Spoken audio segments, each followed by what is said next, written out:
प्रश्नावली 9 है आपका, ठीक है। पहला प्रश्न इसका है कि एक मीनार की ऊंचाई 20 मीटर है और जमीन पर बनने वाली इसकी छाया की लंबाई 20 घड़ी में 3 मीटर है। उन्नयन कोण का मान बताइए। तो पहले ये तो कह रहे कि एक मीनार है जिसकी ऊंचाई कितना दिया है, 20 मीटर दिया है, ठीक है। मीनार की ऊंचाई कितना दिया है, 20 मीटर। ये हो गया मीनार। क्या हो गया, इसकी ऊंचाई कितना दिया है, 20 मीटर दिया है। और जमीन पर छाया बन रहा है जिसकी लंबाई कितना दे रहा है, 20 कड़ी में 3 मीटर। ये मीनार है और ये मीनार की क्या बन रही है, छाया बन रही है। और यहां से कर लेंगे, मिला लेंगे। और यहाँ पे कितना अंश का कोण बन रहा है, थीटा बन रहा है। क्या बन रहा है, थीटा। ए हो गया, बी, और यहाँ पे हमेशा 90 डिग्री पे कोई भी मीनार हो चाहे कोई भी वस्तु हो 90 डिग्री पे खड़ा होती है, ठीक है। तो ये मीनार की ऊंचाई 20 मीटर दिया है और छाया की लंबाई कितना दिया है, यहाँ पे छाया है। ये क्या है, छाया। छाया की लंबाई कितना दिया, 20 करनी में 3 मीटर दिया है। ये थीटा का मान पूछ रहा है। अब एक चीज समझिए कि इन दोनों को जब कहेगा तो क्या लेना पड़ेगा, लंब लेना पड़ेगा या tan थीटा लेना होगा। क्या लेना होगा, tan थीटा। और इसको इसको कहेगा तो क्या लेना पड़ेगा, साइन। और इसको इसको कहेगा तो क्या लेना पड़ेगा, cos लेना पड़ेगा। तो यहां से पहले लिखना होगा आपको मीनार की ऊंचाई, मीनार की ऊंचाई बराबर 20 मीटर। मीनार की ऊंचाई कितनी मीटर है, 20 मीटर है। छाया की लंबाई कितना दिया है, छाया की लंबाई दिया है 20 कड़ी में 3 मीटर, ठीक है। अब देख लो कि दिया क्या है, लंब दिया है और आधार दिया है। क्या दिया है, लंब और आधार, जो tan का मान होता है। तो लिखेंगे त्रिभुज एबीसी में,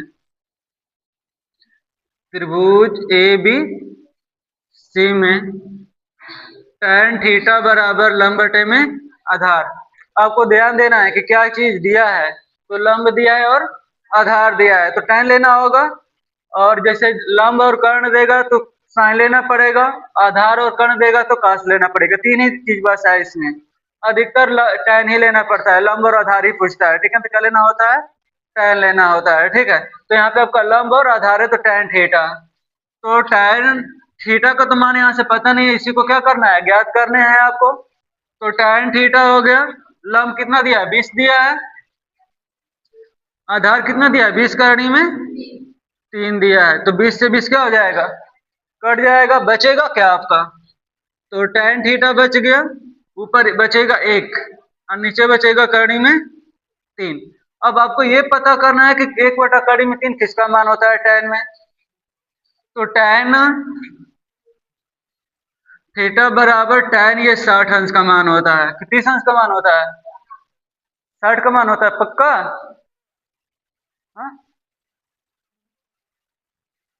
कितने अंश का मान होता है, 1 बटा करनी में 3, बताइए।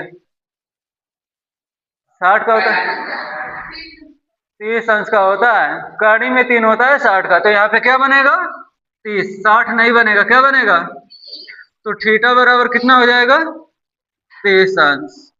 और ये आपका आता है कितने का पता है, 1 या 2 नंबर का आता है। ऐसे प्रश्न बनेंगे, ठीक है। करिए इसको, एक और प्रश्न देते हैं ऐसा सर।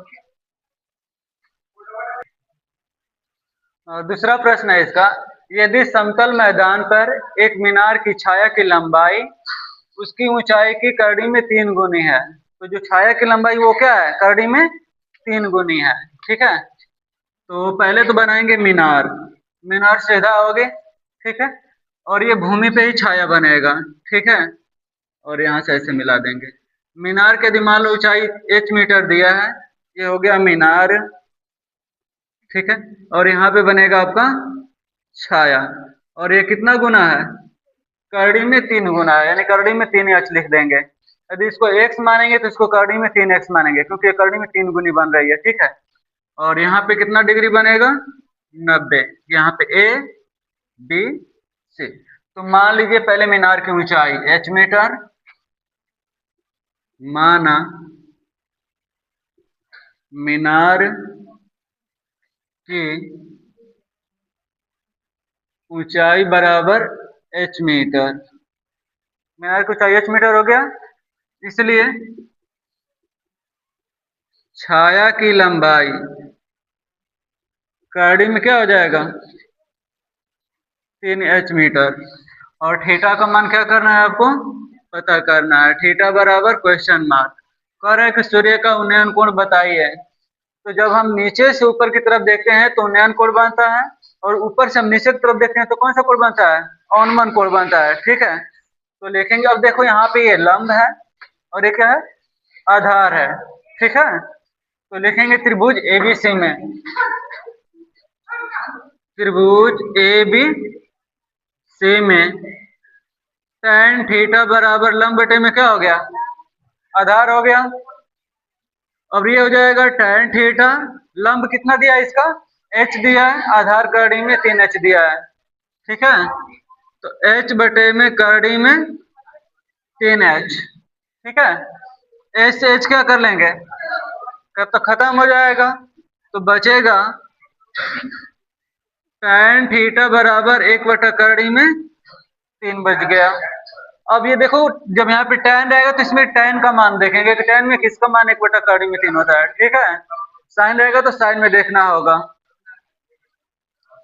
tan थीटा बराबर क्या हो जाएगा, tan 30 अंश का मान है, तो थीटा बराबर कितना हो जाएगा, 30 अंश हो जाएगा। तो सूर्य का उन्नयन कोण कितना हो जाएगा, 30 अंश हो जाएगा। ठीक है, तीसरा प्रश्न आपका कह रहा है कि एक मीनार की ऊंचाई एवं उसकी छाया की लंबाई समान है। अब मीनार भी जितना है, मान लो कि मीनार की ऊंचाई 2 मीटर है, तो छाया की लंबाई भी कितनी मीटर हो जाएगी, 2 मीटर हो जाएगी। ठीक है, तो बनाएंगे यहां से,